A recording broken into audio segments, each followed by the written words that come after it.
Bismillahirrahmanirrahim. Assalamualaikum warahmatullahi wabarakatuh.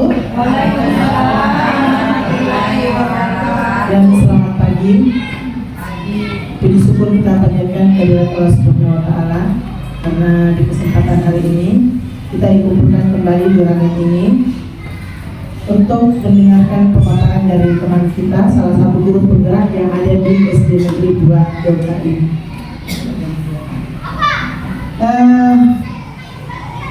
Adapun sebentar teman kita, guru kita, Ibu Rismayanti akan memaparkan tentang bagaimana budaya positif yang ada di sekolah.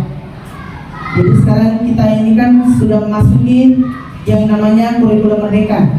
Jadi banyak hal-hal yang harus kita ketahui. Penggunaan juga PMM yang sampai saat ini mungkin masih banyak yang tidak pernah membuka itu PMM-nya. Nah, sebentar akan dipaparkan oleh teman kita, guru kita. Jadi untuk mempersingkat agar lebih cepat lagi, silakan Ibu Risma memaparkan apa yang ingin dipaparkan tentang budaya positif yang ada di sekolah. Saya persilakan.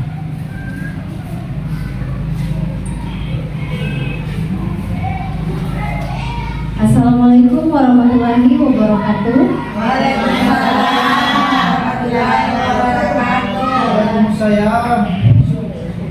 Terima kasih atas kesempatan yang diberikan oleh Ibu Kepala Sekolah dan rekan-rekan guru yang telah meluangkan waktunya. Nah, di sini pada hari ini saya akan mendesiminasikan tentang budaya positif di sekolah.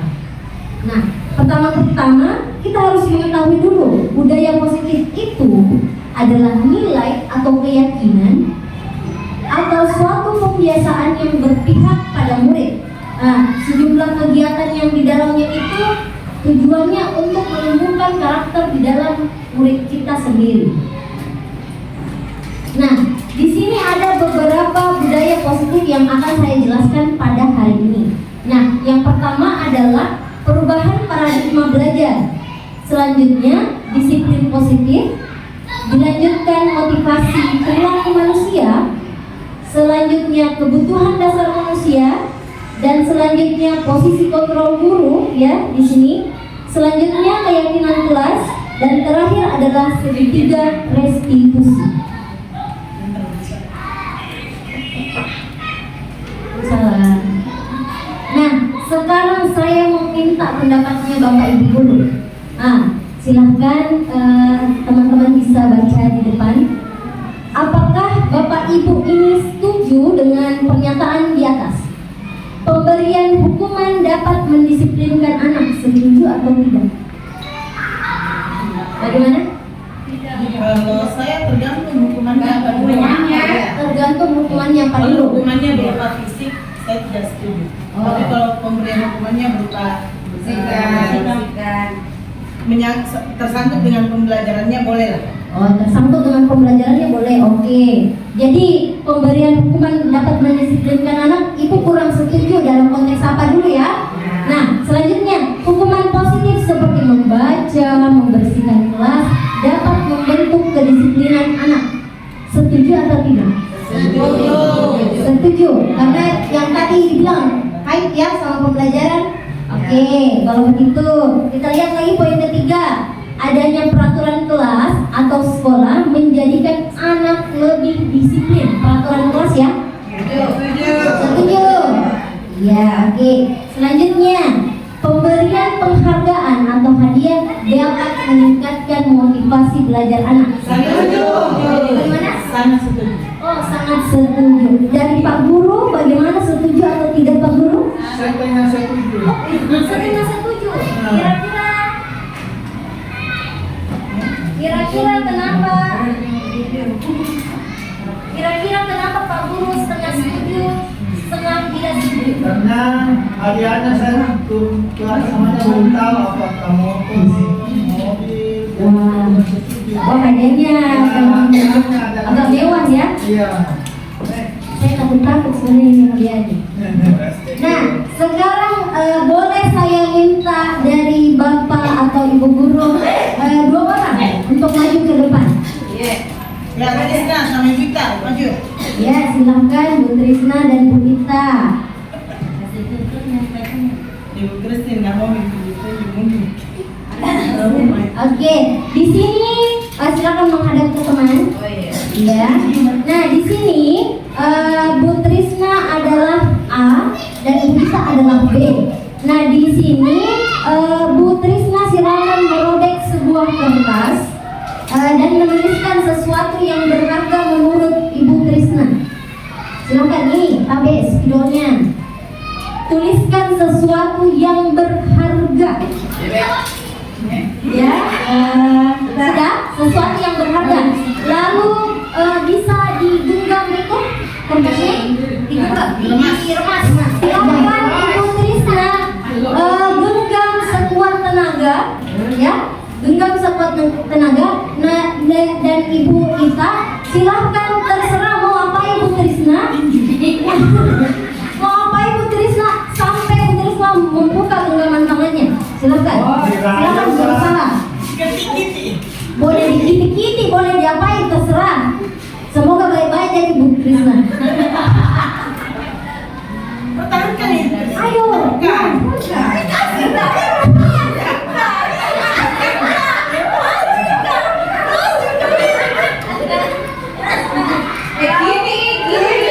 Bagaimana? Berhasil? Oke, tepuk tangan dulu. Nah, apa yang terjadi tadi? Ternyata Ibu Ita berhasil merebut kertas tersebut dari tangannya Bu Trisna. Nah, di sini karena tadi ini pertanyaan untuk Bu Trisna. Apakah Anda membuka kepalan tangan tadi? Dibuka atau tidak? Dibuka, secara terpaksa. Secara terpaksa. Nah, dalam kegiatan ini sesungguhnya siapa yang memegang kendali atau kontrol untuk membuka atau menutup telapak tangan Pak? Siapa yang memegang kendali? Diri sendiri. Siapa? Diri sendiri. Betul sekali, diri sendiri. Bu Ita merupakan motivasi itu dari luar. Jadi dia hanya serang, tetapi segala sesuatu itu diri kita yang memegang kendali penuh. Kita mau buka atau tidak, kita yang memegang kendali, kita yang menentukan semuanya. Nah, di sini ada perubahan paradigma teori kontrol atau ilusi kontrol, yaitu ilusi guru yang mengontrol murid. Nah, selama ini kita berpikiran ini aturan saya buat untuk kebaikannya muridku dan harus diikuti, ya, dan harus diikuti. Artinya kita yang mengontrol murid. Padahal murid itu bisa juga menentukan dirinya sendiri, dia yang mengontrol juga. Apakah itu nilai itu baik untuk saya atau tidak? Nah, selanjutnya ilusi bahwa kritik membuat orang merasa bersalah dan dapat menguatkan karakter. Nah, di sini kita bisa berpikir biasa anak-anak kita beri kritikan. Kamu seperti ini, kamu seperti ini. Kita berharapnya bahwa anak-anak setelah diberi kritik seperti itu mereka sadar.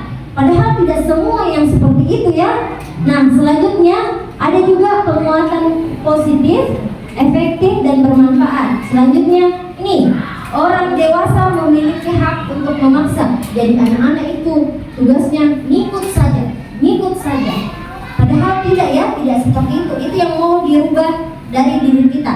Nah, ini ada perubahan paradigma stimulus respon teori kontrol. Nah, ini sebenarnya yang biasa kita lakukan, ya, di stimulus respon. Nah, di sini kita berpikiran tujuan kita ini, kebutuhan kita itu sama.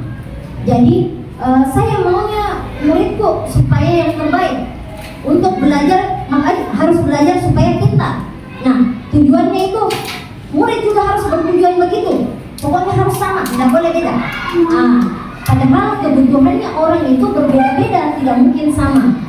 Sama juga dengan ini, tujuannya melihat semua orang melihat hal yang sama. Padahal semua orang beda-beda pandangannya. Mungkin saja ada suatu masalah kita pandangnya negatif ini orang, tetapi di sisi lain ada juga berpandangan, oh ini positif, tidak seperti itu. Jadi memang kita semua pribadi yang unik, ya. Jadi kita punya pendapatnya masing-masing. Nah, di sini kita mencoba mengubah orang agar berpandangan sama seperti kita. Ini teori tadi yang mengontrol murid ya. Nah, di sini juga ada orang lain bisa mengontrol saya dengan keadaan memaksa seperti tadi kita lakukan. Nah, di sini bisa kita lihat teori kontrol yang kita bisa lakukan. Kita harus berpandangan dulu. Semua orang kebutuhannya berbeda. Semua perilaku juga yang dilakukan pasti ada tujuannya. Tidak itu tiba-tiba langsung nakal, tiba-tiba langsung diam. Pasti ada alasannya semua sehingga mereka bisa seperti itu. Nah, di sini hanya Anda yang bisa mengontrol diri Anda.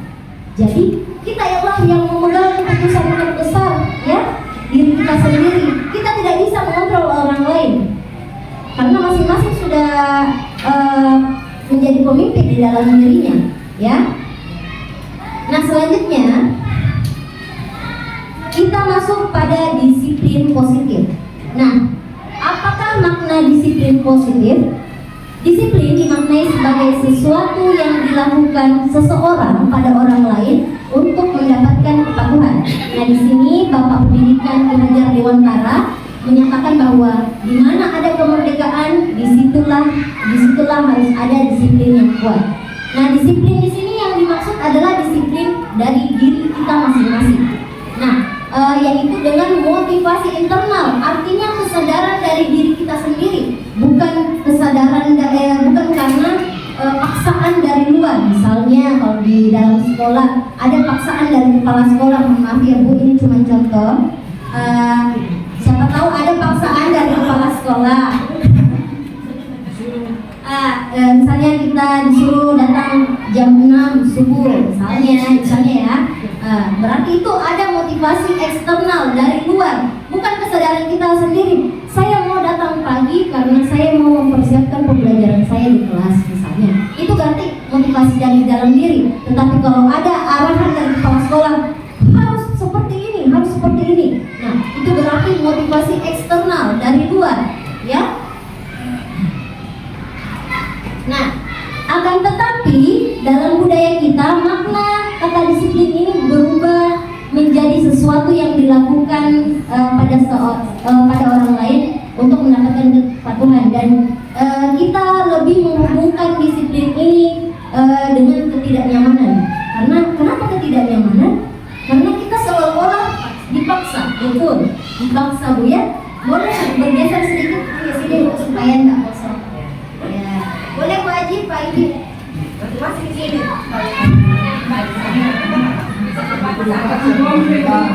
Iya.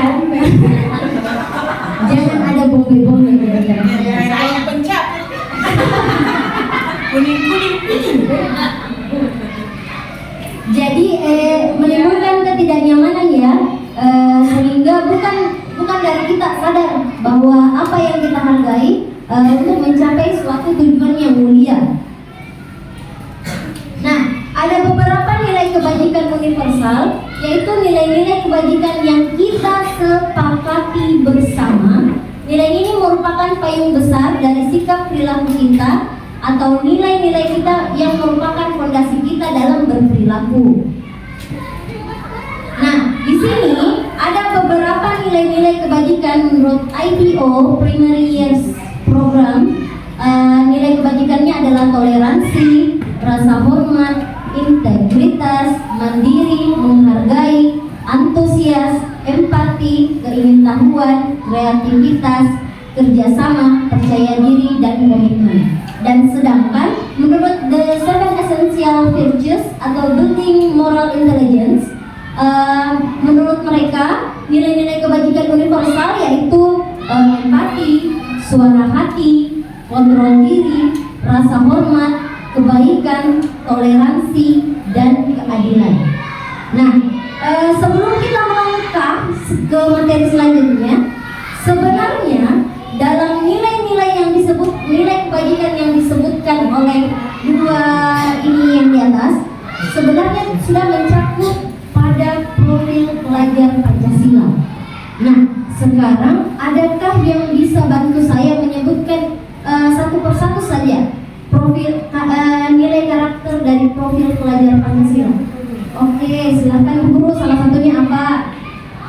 beriman dan bertakwa kepada Tuhan Yang Maha Esa. Iya, beriman dan bertakwa kepada Tuhan Yang Maha Esa. Ada yang lagi yang mau tambahkan? Profil pelajar Pancasila. Ada? Mandiri. Silakan.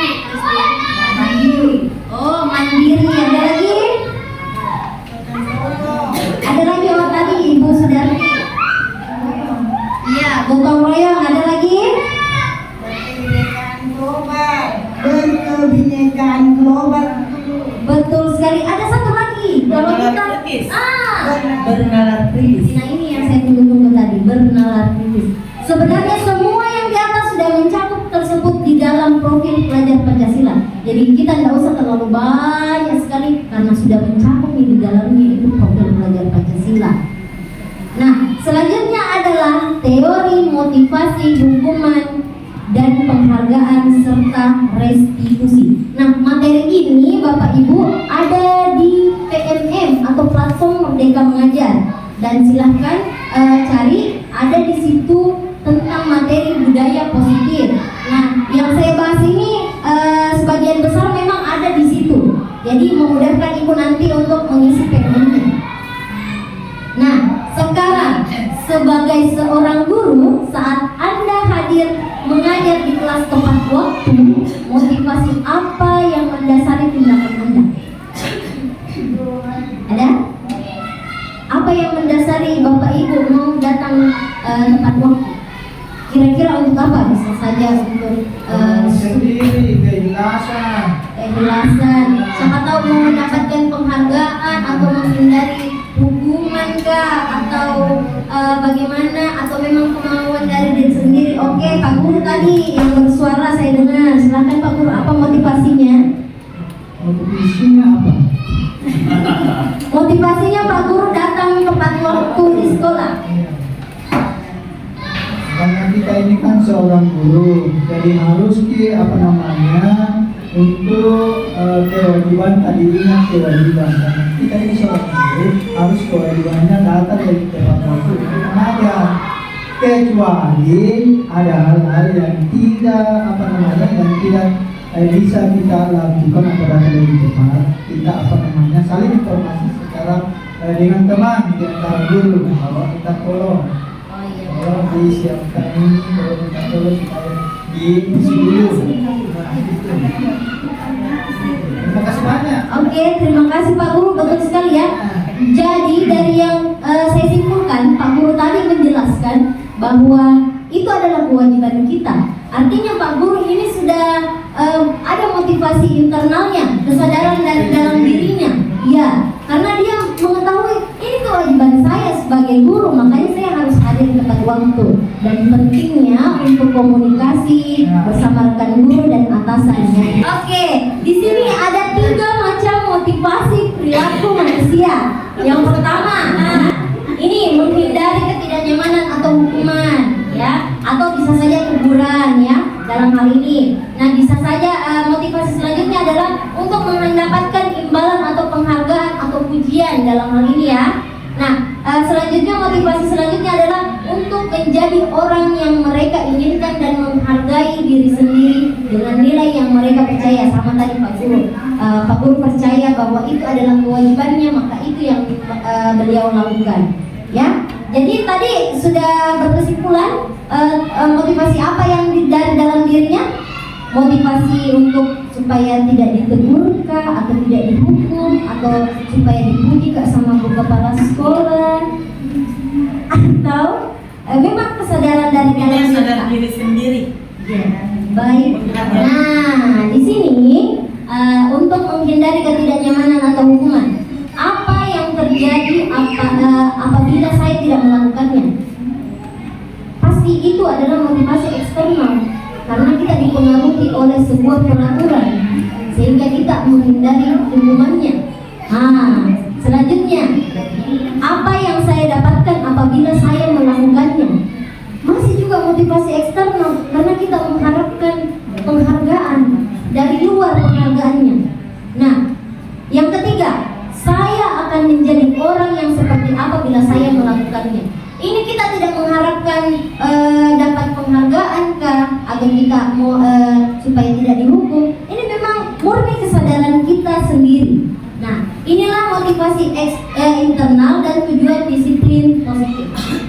Nah, adapun merdeka menurut Ki Hajar Dewantara adalah merdeka itu artinya tidak hanya terlepas dari perintah, akan tetapi juga cakap memerintah diri sendiri.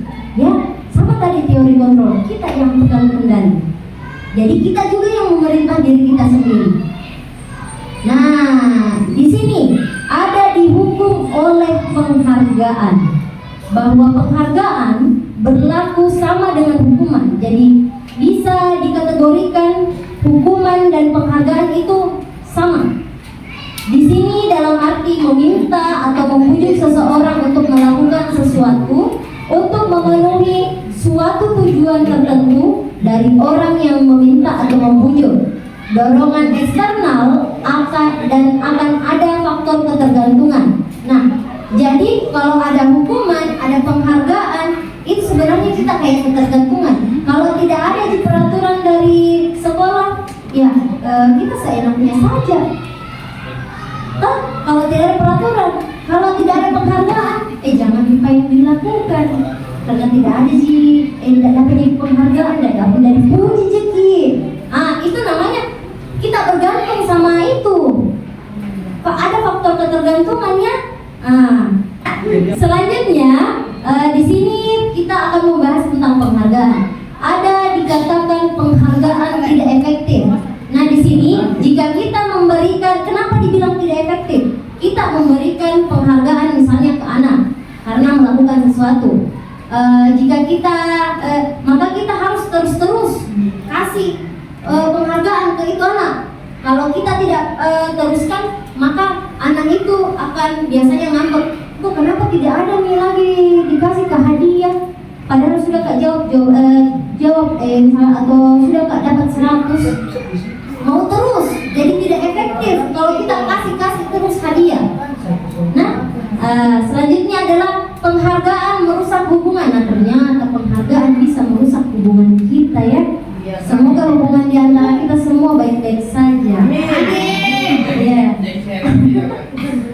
Nah, artinya dalam hal ini, misalnya Ibu Kepala Sekolah memberikan penghargaan bagi Bu Satriasmi, ya, memberikan penghargaan. Nah, ternyata saat diberi penghargaan ada beberapa guru yang iri. Akhirnya karena iri kan sifat yang tidak baik ya. Akhirnya dia Bu Satriasmi terus dapat.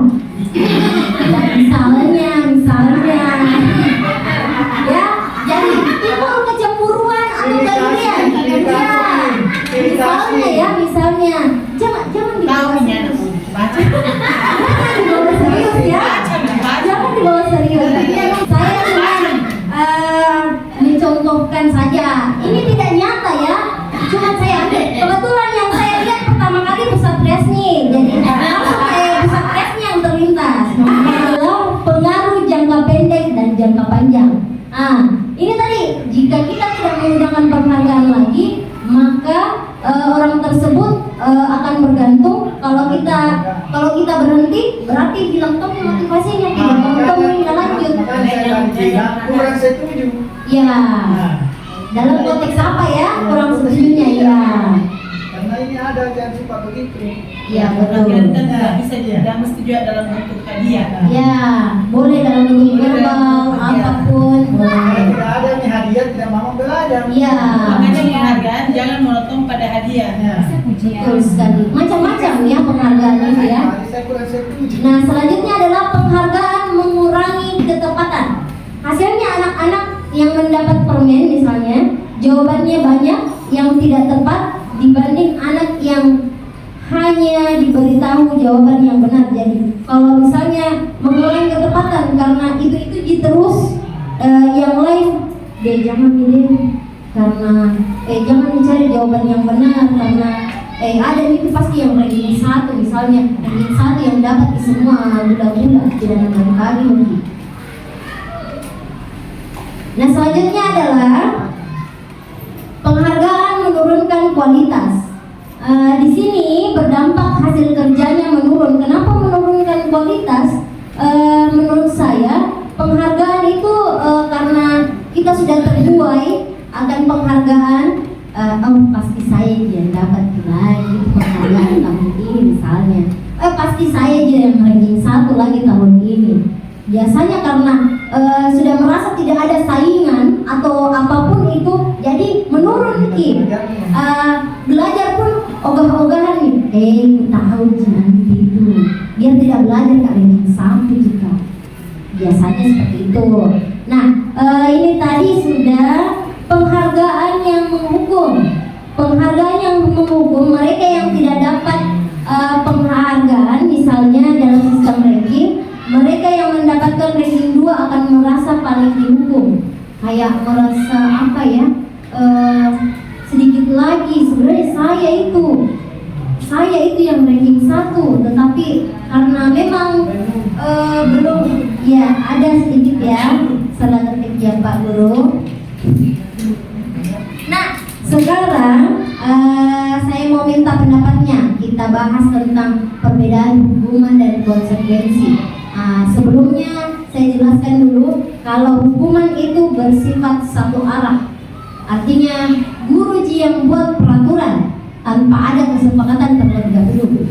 Tetapi kalau konsekuensi adalah sudah kita sepakati bahwa tidak boleh dilanggar misalnya, dan kalau dilanggar ini yang kita lakukan. Dari kesalahan tak apa yang kita lakukan. Nah sekarang mencatat 100 kali di dalam buku kalimat saya tidak akan terlambat lagi karena dia terlambat sekolah tadi. Mencatat 100 kali, kira-kira itu hukuman atau konsekuensi? Boleh angkat tangan yang jawab konsekuensi dulu. Boleh angkat tangan yang jawab konsekuensi. Catat 100 kali. Konsekuensi, oke. Bu Rizky, Bu Ani, Bu Marda, Ibu, Bu Hasmi, oke. Silakan yang menganggap itu hukuman, angkat tangannya.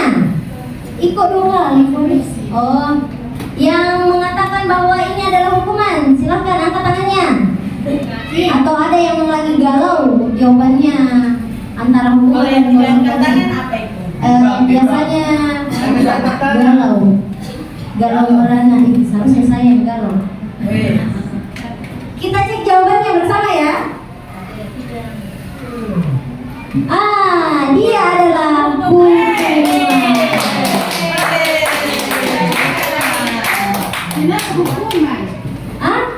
Hukuman karena ini bersifat satu arah. Guru yang menentukan. Adakah keterkaitannya dengan pembelajarannya? Pertanyaan selanjutnya. Lari mengelilingi lapangan basket karena terlambat hadir di sekolah. Hadir di sekolah ya? Karena terlambat hadir di sekolah. Hukuman atau konsekuensi? Yang konsekuensi angkat tangannya. Tidak apa-apa Ibu, benar salah kan kita sama-sama belajar di sini. Tidak ada yang menggurui di sini, kita saling berbagi saja. Konsekuensi? Hukuman. Oke, kita cek bersama.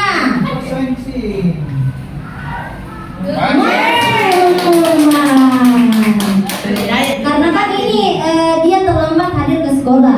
Dan apa hubungannya terlambat ke sekolah dengan lari keliling? Kalau guru terlambat hadir ke sekolah?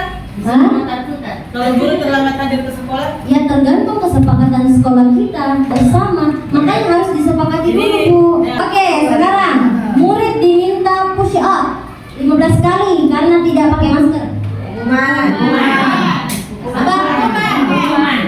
Hukuman semua, tidak ada konsekuensi? Tidak ada. Yakin? Yakin. Yakin sekali sih. Konsekuensi? Loh, ada yang berbeda arah.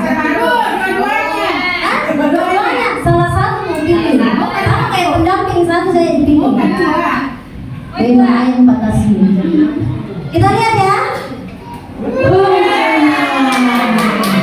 Adakah keterkaitan push up dengan tidak pakai masker? Tidak ada. Tidak ya, tidak berkaitan. Berarti itu cuma satu arah. Gurunya yang kasih langsung peraturan.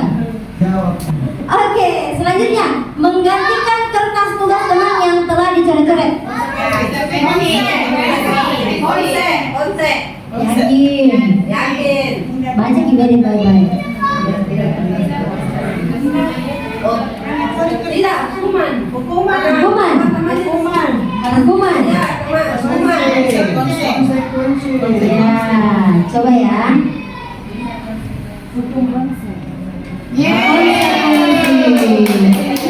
Dia menggantikan karena dia sudah tahu dia cara-cara temannya, dia harus ganti. Itu konsekuensi dari perlakuannya. Ya. Selanjutnya, membersihkan tumpahan air di meja karena tersenggol saat belajar. Coba baca juga baik. Sudah dibaca ini. Sudah. Oke, kita lihat ya. Semoga benar. Oke, konsekuensi.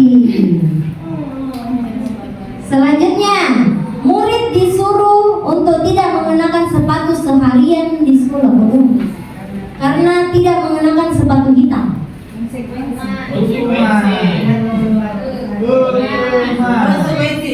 Hukuman atau konsekuensi? Coba telaah baik-baik kalimatnya. Murid disuruh tidak pakai sepatu seharian karena bukan sepatu hitam, mau pakai.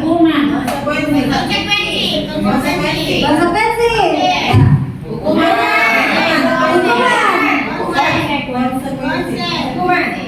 Ada yakin sama jawaban tak? Masya Allah. Kita cek. Ya, hukuman. Guru hadapi ini. Masih tentang olahraga ini. Ya. Pak Guru, lari mengelilingi lapangan basket 2 kali karena terlambat 10 menit untuk pelajaran PJOK. Hukuman atau konsekuensi? Coba baca baik-baik. Serius. Baik-baik.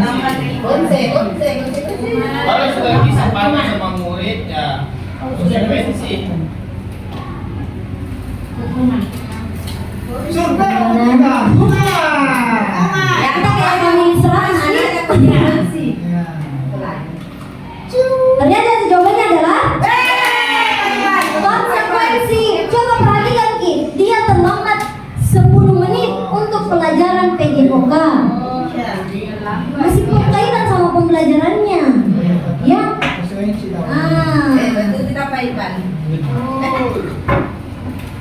Salah Trisna, sampah nih.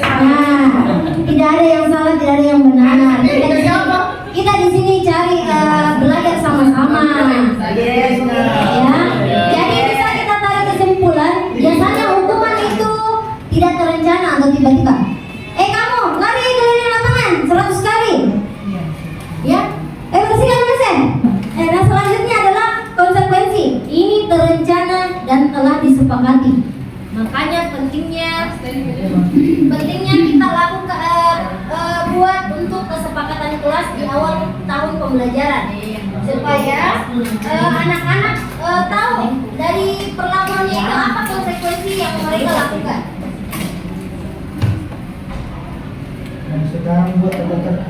Oke, selanjutnya ada yang dikatakan ini ada di modul ya. Restitusi. Nah, ini adalah proses kolaboratif yang mengajarkan anak untuk mencari solusi dari permasalahan apa yang mereka hadapi. Jadi kita tidak langsung menjudge anak. Kamu salah. Tidak boleh. Kamu itu memang ini. Nah, saya gitu ya. Kita tidak boleh seperti itu. Kita carikan, bantu, menuntun untuk mencari solusi atas permasalahan mereka. Nah, sebentar kita bahas ini lebih lanjut, ya. Ada materinya. Nah, selanjutnya adalah keyakinan kelas. Nah, di sini ada timbul pertanyaan. Kenapa keyakinan kelas? Kenapa bukan peraturan kelas saja? Ada yang bisa mengeluarkan pendapatnya sedikit. Kalau keyakinan berarti pasti dia yakin. Kalau peraturan masih bisa dia langgar. Masih bisa dilanggar. Ya, ada lagi teman yang mau menambahkan? Ada? Oh kan, oke Bu Fahmi kalau begitu. Ya, terima kasih. Menurut saya keyakinan kelas itu sama-sama kita sepakati apa yang diyakini, apa yang ingin sama-sama kita laksanakan, dan sesuai kalau aturan itu kan masih bisa sama dengan ibu masih bisa dilanggar. Keyakinan itu sudah yakin dan sepakati sama-sama bahwa kita harus seperti untuk mencapai tujuan bersama. Ya, terima kasih untuk Ibu Marlina, Ibu Christine, dan Ibu Fahmi. Ya, tadi saya sudah menjelaskan sedikit ya. Peraturan itu bersifat satu arah. Artinya siapa yang membuat? Cuma guru seorang. Ya, kalau keyakinan kelas hal yang disepakati bersama. Berarti siapa yang menyepakati? Guru dan kepala sekolah, siswa. Ya, jadi begitu ya. Kenapa keyakinan kelas? Karena kalau keyakinan kelas itu hal yang disepakati bersama. Dari situ anak-anak bisa nilai-nilai kebajikan itu yang mereka yakini, dan kalau dia melanggar, dia tahu konsekuensinya apa kalau dia melanggar hal tersebut. Nah, di sini sedikit tentang pembentukan keyakinan kelas. Keyakinan kelas itu bersifat lebih abstrak daripada peraturan yang lebih rinci atau konkret. Keyakinan kelas berupa pernyataan-pernyataan universal atau pernyataan umum ya. Nah, selanjutnya pernyataan keyakinan kelas senantiasa dibentuk positif. Keyakinan kelas juga hendaknya tidak terlalu banyak sehingga mudah diingat dan dipahami oleh warga kelas. Saya sedikit saran untuk Bapak Ibu guru, jika membentuk keyakinan kelas maksimal itu 8 poin, paling banyak 8 poin ya. Tidak usah terlalu banyak supaya anak-anak juga mudah ingat ya. Kalau terlalu banyak juga susah diingatnya. Nah, keyakinan kelas juga sebaiknya yang dapat diterapkan di lingkungan sekolahnya masing-masing, dan semua warga ikut berkontribusi dalam pembuatan keyakinan kelas lewat kegiatan curah pendapat. Makanya kita dengar pendapatnya siswa-siswa, apa yang perlu kita lakukan kalau di dalam kelas, apa yang tidak perlu kita lakukan. Nah, setelah kita membuat keyakinan kelas, nah pastinya kita meninjau kembali keyakinan kelasnya, apakah sudah sesuai, ada yang mau diperbaiki ataupun tidak. Nah, di sini ada prosedur pembentukan keyakinan sekolah atau kelas. Jadi, kalau di dalam lingkup kecil keyakinan kelas, tetapi kalau dalam lingkup yang agak lebih besar adalah keyakinan sekolah. Ya. Nah, yang pertama adalah mempersilahkan warga sekolah atau murid-murid di sekolah atau kelas untuk bercurah pendapat ya tentang peraturan yang perlu disepakati atau keyakinan di sini ya. Mohon maaf. Selanjutnya adalah mencatat masukan-masukan dari misalnya murid-murid. Biasanya saya pakai sticky note, jadi murid menempel-nempel, terus nanti gurunya yang memodifikasi bagaimana bentuk keyakinan kelasnya, nanti ditempel di bagian mana yang mudah terlihat. Nah, susunan di sini perlu kita perhatikan perbedaannya di sini peraturan sama keyakinan. Susunlah keyakinan kelas dengan menggunakan kalimat-kalimat yang positif dan negatif menjadi positif. Jadi hindari dalam pembentukan keyakinan kelas kata dilarang, tidak boleh, jangan, itu tidak boleh masuk dalam keyakinan kelas. Itu kalimat yang negatif. Salah satu kalimat yang negatif ya, misalnya ini, jangan berlari di kelas atau di koridor. Nah, kita bisa ubah menjadi kalimat positif, berjalanlah di kelas atau koridor. Misalnya, jangan terlambat ke sekolah. Bisa kita ubah datang tepat waktu ke sekolah. Diubah menjadi kalimat positif. Hindari ada kata jangan, dilarang, tidak boleh. Yang itu kata-kata dilarang yang dihindari kalau kita membentuk keyakinan kelas. Buang sampah di sembarang tempat. Ya. Buang sampah Di pada tempatnya, betul. Nah, di sini ada beberapa peraturan, ya. Nah, di sini ada keyakinan kelas apa atau nilai apa yang terkandung di dalamnya. Bisa nilai kesehatan, keselamatan, menghormati, menghargai. Coba Bapak Ibu guru analisis bersama. Selalu kembalikan buku pada tempatnya. Kira-kira itu nilai apa yang terkandung di nilai kebajikan apa yang terkandung dalam keyakinan kelas tersebut? Boleh menghargai kah, menghormati, kedisiplinan. Oke, kita simpan jawabannya, kedisiplinan. Selanjutnya, dilarang mengganggu orang lain. Apa? Menghargai. Nah ini, hadir di sekolah 15 menit sebelum pembelajaran dimulai. Hah? Disiplin ya, kedisiplinan. Nah, selanjutnya adalah dilarang melakukan kekerasan. Apa kira-kira? Nilai apa di dalamnya?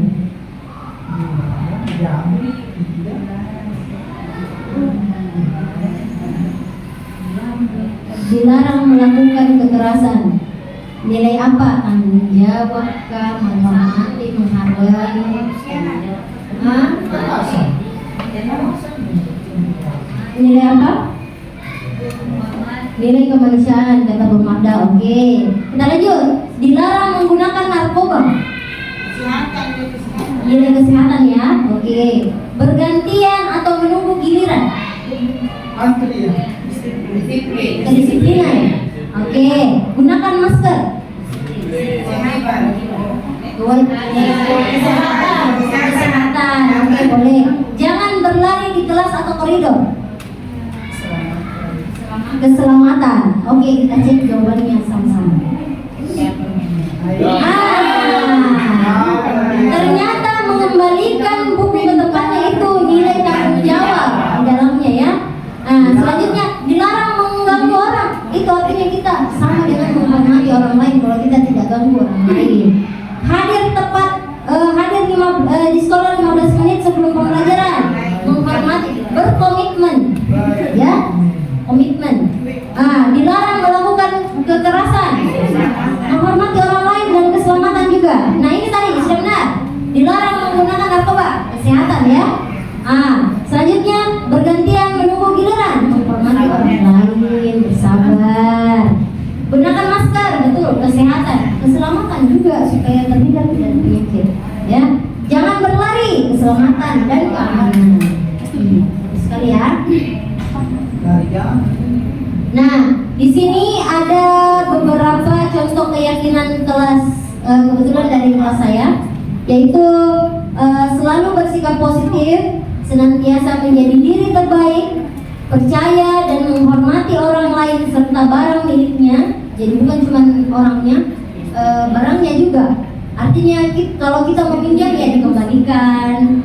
Kita harus tanggung jawab ya terhadap kita hormati namanya barangnya orang. Kalau kita meminjam dulu terlebih dahulu, jangan asal ambil saja.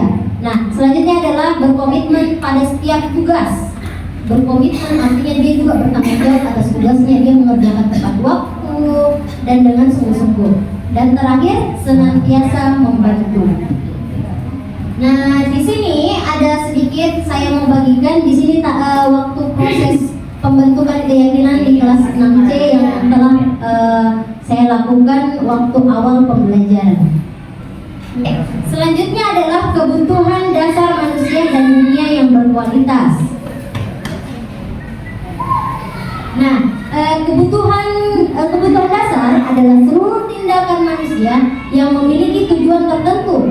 Semua yang kita lakukan adalah usaha terbaik kita untuk mendapatkan apa yang kita inginkan. Sebetulnya saat itu kita sedang memenuhi satu atau lebih dari kebutuhan dasar kita. Nah, ada 5 kebutuhan dasar manusia. Yang pertama itu bertahan hidup.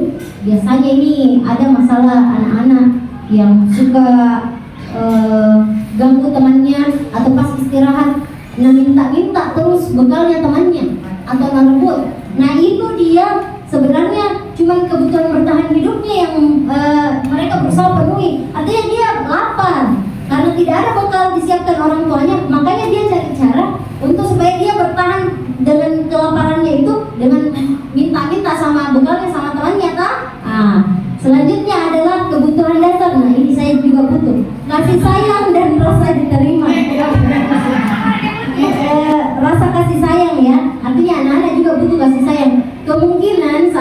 anak-anak kayak banyak tingkahnya di dalam kelas, dia itu cuma mau dapat perhatian tak, karena di rumah dia tidak terlalu diperhatikan. Banyak kasus yang seperti ini ya. Nah selanjutnya adalah kebebasan. Ada anak terkadang tidak bisa diam di tempat duduknya, dia sebenarnya bosan, dia mau cari suasana belajar lain, artinya dia mau bebas mengekspresikan dirinya ya. Selanjutnya adalah kesenangan.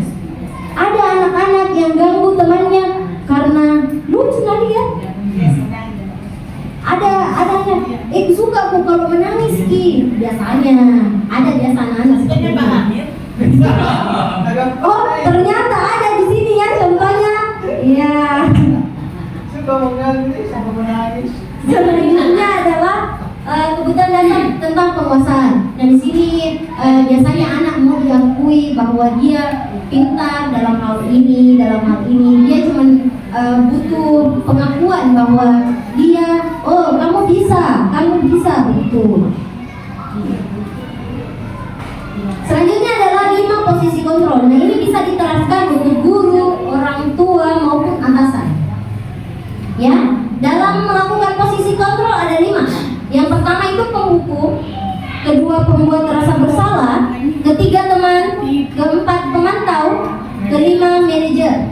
Kira-kira dari Bapak Ibu guru, posisi mana yang biasa kita lakukan, posisi kontrol apa yang biasa kita lakukan dalam kehidupan sehari-hari di sekolah? Saya sebenarnya terkadang melakukan pembuat rasa bersalah memang, pembuat rasa bersalah, dan terkadang teman saya lakukan. Terakhir yang saya lakukan juga pernah jadi pemantau. Bisa Bu Yuli, biasanya Bu Yuli posisi kontrolnya sebagai apa? Kalau saya teman. Oh teman, ada alasannya Bu Yuli kenapa posisi kontrolnya sebagai teman? Iya, karena kita harus selalu berteman dan bersosialisasi. Bersosialisasi, oke. Ada yang lain? Ada yang lain yang mau tambahkan? Oh iya, silakan Bu Sudati. Lebih nyaman. Oh, sebagai teman karena lebih nyaman komunikasinya ya, Bu ya. Oke, sekarang kita lihat bersama posisi kontrol sebenarnya yang paling bagus itu yang diterapkan yang kayak bagaimana? Yang pertama adalah guru sebagai guru seorang penghukum yang biasanya menggunakan hukuman fisik atau verbal. Nah di sini biasa kalau guru penghukum itu posisi kontrolnya penghukum, dia suaranya agak tinggi, ya, agak nadanya. Tidak Pak. Dia menyebut suara tinggi tapi makanya lain. Sama saya. Gimana kalau saya kasih share tinggi? Tapi saya bertanya. Sebab salah ya. Olahraga pesan suara kesian. Ya, kan saya tidak menyebutkan guru olahraga. Nah, Tapi matamu di sini. Tahu. ya, kan mata saya di depan Ada sini, kan jadi bisa bahasa lihat. mata, bahasa hati, bahasa. Tetapi tujuan saya tidak seperti itu. Tapi menarik. Oke, kita lanjut ya. Biasanya yang dikatakan ini patuhi aturan saya atau awas, atau kamu selalu saja salah. Saya tidak marah-marah Bu ya, cuman memperagakan saja. Nah, guru seperti ini senantiasa percaya bahwa cara yang terbaik itu memang caranya di sendiri. Supaya dia berhasil, ya caraku yang paling benar. Tidak ada yang lain. Siapa ibunya? Kalau dapat juara tuh. Nah, hasilnya kemungkinan murid ini marah atau dendam sama gurunya. Bisa saja ada coret-coret bukunya, jengkelku sama ibu tadi, buku Pak Guru marahin ke anak-anak gitu. Hanya, yang paling parah, bisa saja dia menggores kendaraan dengan paku dari Iya pernah Pak Amin Zoom. pernah. Siapa lagi balik? Oh pernah ya. Spionnya. Oke, selanjutnya adalah guru pembuat rasa bersalah. Saya juga pernah di posisi kontrol ini. Posisi ini biasanya guru bersuara lebih lembut. Jadi tadi agak tinggi, nah ini agak lembut. Nah, pembuat rasa bersalah ini dikasih diam dulu, tenang-tenang dulu anak-anak. Kita bilang,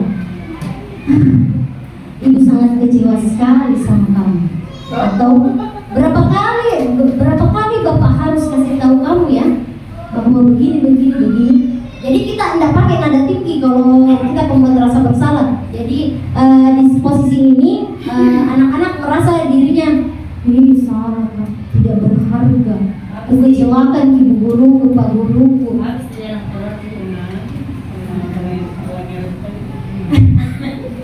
Nah, hasilnya murid akan merasa bersalah dan mengecewakan ibu atau bapak gurunya, dan menjadi orang yang gagal dan tidak sanggup membahagiakan orang lain. Kadangkala sikap seperti ini lebih berbahaya karena ceritanya anak-anak itu kayak memendam perasaannya.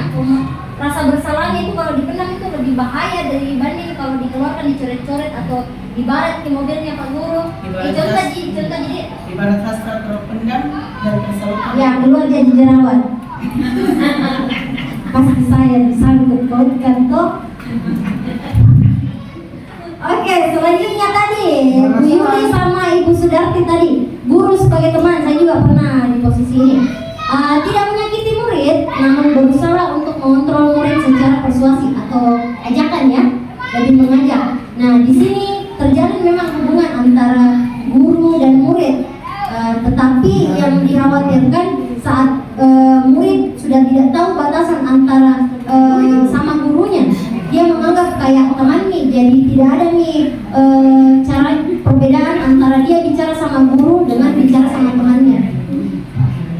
Nah, biasanya ini ya yang dikatakan, ayo bantulah demi bapak ya, atau ya sudah kali ini tidak apa-apa, nanti ibu bantu bereskan. Nah, hal negatif di sini ya, tidak mau berusaha anak-anak, karena nadang ada ibu guru atau pak guru bantu kak, besti sekali ke sama guru saya, misalnya ya.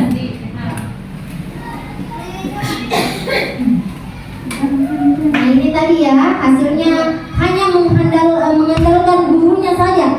Jadi dia sudah tidak mau berusaha kalau itu tadi baru tidak ada pembatasan antara guru dengan murid. Nah selanjutnya adalah guru sebagai pemantau. Nah di sini adalah guru sebagai pemantau, posisinya berdasarkan peraturan-peraturan atau konsekuensi. Anak-anak sudah tahu, jadi ada konsekuensinya yang sudah disepakati sebelumnya. Nah dia cuma bertanya, sini peraturannya apa, atau keyakinan kelas kita apa. Nah selanjutnya, apa yang telah kamu lakukan, ya. Jadi ada tahapan-tahapannya kalau kita mau bicara tentang sama anak. Jangan langsung digas saja, dimarah-marahin. Tahan-tahan dulu, refleksi dulu. Ya kita juga sebagai guru harus pandai-pandai mengelola emosi kita masing-masing ya. Nah di sini mengandalkan catatan perilaku atau catatan harian dari guru-guru masing-masing. Nah hasilnya memang anak tidak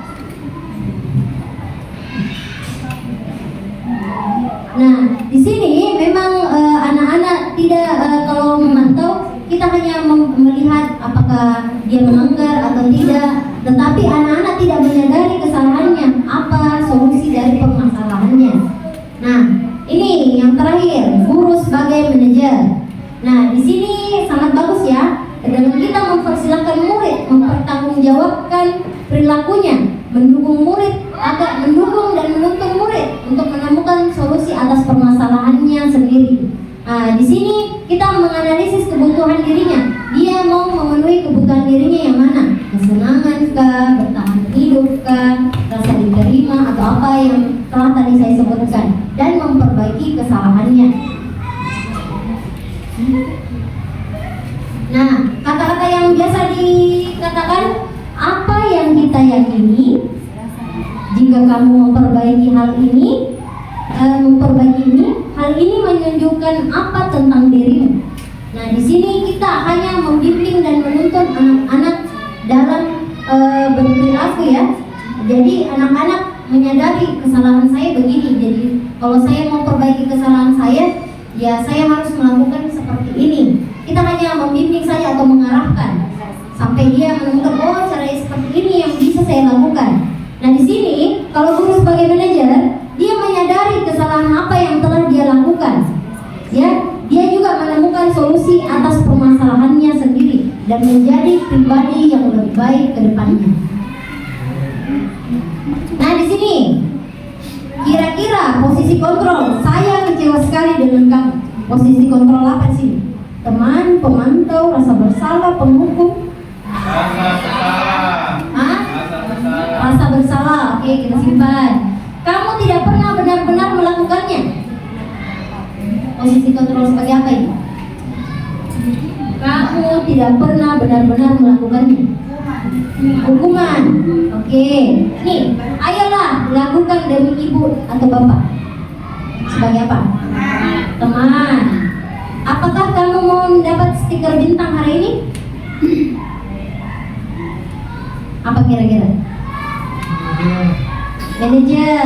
Oke. Selanjutnya, bagaimana kamu bisa menyelesaikan masalah ini? Ah, manajer juga. Selanjutnya, kamu selalu yang paling terakhir. Apa? Posisi kontrol apa kira-kira di situ? Kamu selalu yang paling terakhir. Oke, kita cek jawabannya ya. Nah, yang pertama saya kecewa, membuat rasa bersalah. Betul. Nah, ini lagi. Kamu tidak pernah benar-benar melakukannya. Penghukum. Ini benar juga. Ayo kita lakukan demi ibu bapak, teman. Di sini pemantau ya. Apa kamu mau dapat stiker bintang hari ini? Nah, ya. Yang di sini kamu bisa menyelesaikan masalah ini. Manajer. Ini kalau penghukum itu langsung menjudge anak-anak bahwa dia salah atau apapun yang negatif, ya. Dia itu penghukum. Nah, materi terakhir adalah segitiga restitusi. Nah, tadi sudah kita ketahui segitiga restitusi adalah proses untuk memperbaiki kesalahan anak-anak dan mencari solusi dari kesalahannya. Nah, segitiga restitusi merupakan tahapan yang dilakukan untuk memudahkan dalam menyiapkan anak-anak melakukan restitusi. Nah, ada 3 tahapan. Yang pertama adalah menstabilkan identitas. Yang kedua, validasi tindakan yang salah. Yang ketiga adalah menanyakan keyakinan. Nah, di sini sebenarnya tidak apa-apa jika tidak berurutan, tetapi harus ketiga tahapan ini harus dilakukan. Boleh tidak berurut, tetapi ketiga tahapannya harus dilakukan. Ya. Nah, sedikit penjelasan tentang segitiga restitusi. Pertama, di menstabilkan identitas ini, kita mengubah identitas dari yang gagal menjadi sukses. Jadi kita berusaha memperbaiki perasaannya anak-anak. Tidak, kita tidak salah seperti itu, ya.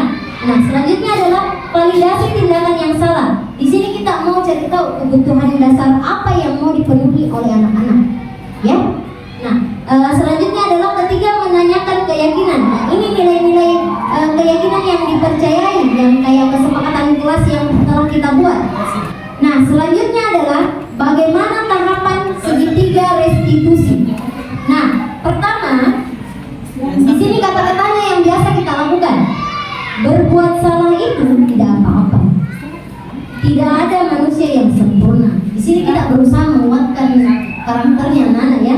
Saya juga pernah melakukan kesalahan itu. Kita bisa menyelesaikan ini. Nah, di tahapan validasi tindakan yang salah, kamu pasti punya alasan mengapa melakukan hal itu. Kamu patut bangga pada dirimu sendiri karena kamu melindungi sesuatu yang penting buatmu. Atau kamu boleh mempertahankan sikap itu, tapi kamu harus menambahkan sikap baru. Misalnya sikapnya yang pertama negatif, nah sikap barunya itu yang positif yang bisa menutupi kesalahannya itu. Nah, selanjutnya adalah menanyakan keyakinan. Apa yang kita percaya sebagai kelas atau keluarga? Apa nilai-nilai umum yang telah kita sepakati? Apa bayangan kita tentang kelas ideal? Atau kamu mau jadi orang yang seperti apa? Nah, di sini ada di sini ada contoh video yang sudah saya buat. Boleh dilihat secara lengkapnya di YouTube saya, boleh. Ya, ini ya linknya. Saya putarkan sebentar.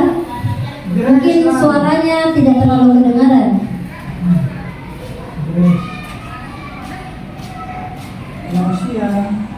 Biasanya kalau kita melakukan segitiga restitusi ini kita lakukan pada jam istirahat, ya. Jangan pada saat lagi jam pembelajaran ya, sebisa mungkin pada jam istirahat. Ya, jadi ibu bapak guru jika ingin melihat videonya secara lengkap ada di YouTube saya, boleh dibuka Risma_Assagaf ya. Bapak Ibu, setelah designasi ini dilakukan, saya meminta refleksi dari Bapak Ibu guru, silakan diisi. Sebentar Ibu bukan saya permisi.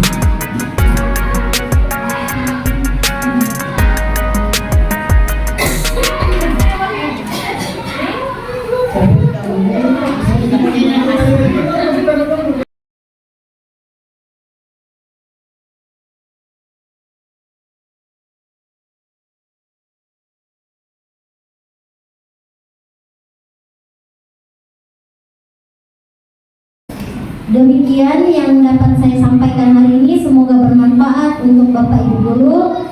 Wabillahi taufiq wal hidayah. Assalamualaikum warahmatullahi wabarakatuh. Oke, saya kembalikan ke Ibu Kepala Sekolah. Semoga apa yang dipaparkan tadi oleh Ibu Risma menjadi tambahan-tambahan ilmu buat Bapak Ibu.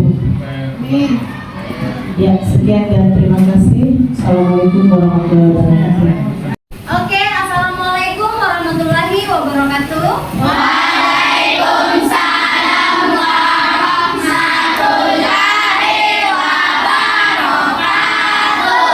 Nah, kita bertemu lagi di awal tahun pembelajaran. Nah, sebelum kita memulai pembelajaran, Ibu mau kita bersama-sama menyusun kesepakatan kelas. Sudah pernah membuat kesepakatan kelas? Pernah ya dulu di kelas 5 ya. Nah, sekarang untuk kita menyepakati kesepakatan kelas, Ibu sebentar akan membagikan sticky note. Nah, kalian boleh menuliskan di sticky note ini kalian mau kelas yang seperti apa. Misalnya, kalian mau kelas yang tidak ribut. Boleh kalian tulis menciptakan suasana kelas yang tenang, nyaman. Siapa tahu tidak bisa belajar kalau ribut teman-teman. Terus apa lagi? Kira-kira kalau misalnya tentang apa yang harus dilakukan kalau dalam pembelajaran? Apa kira-kira? Apa? Tenang. Boleh, sebentar dituliskan semua di sticky note ini ya. Nah, Ibu mau lihat, jadi kalau sudah ditulis, kita baca bersama. Apakah itu sudah nilai yang baik untuk kelas kita? Bisa disepakati, baru kita tuangkan dalam kesepakatan kelas, terus nanti ditempel di dekat pintu sini.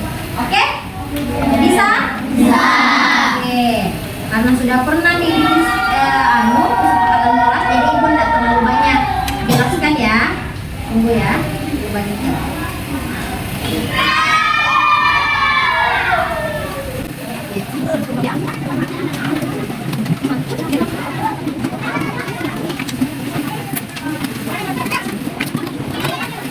Silakan ditulis mau kelas yang seperti apa yang harus dilakukan kalau di dalam kelas supaya kita bisa belajar dengan baik ya.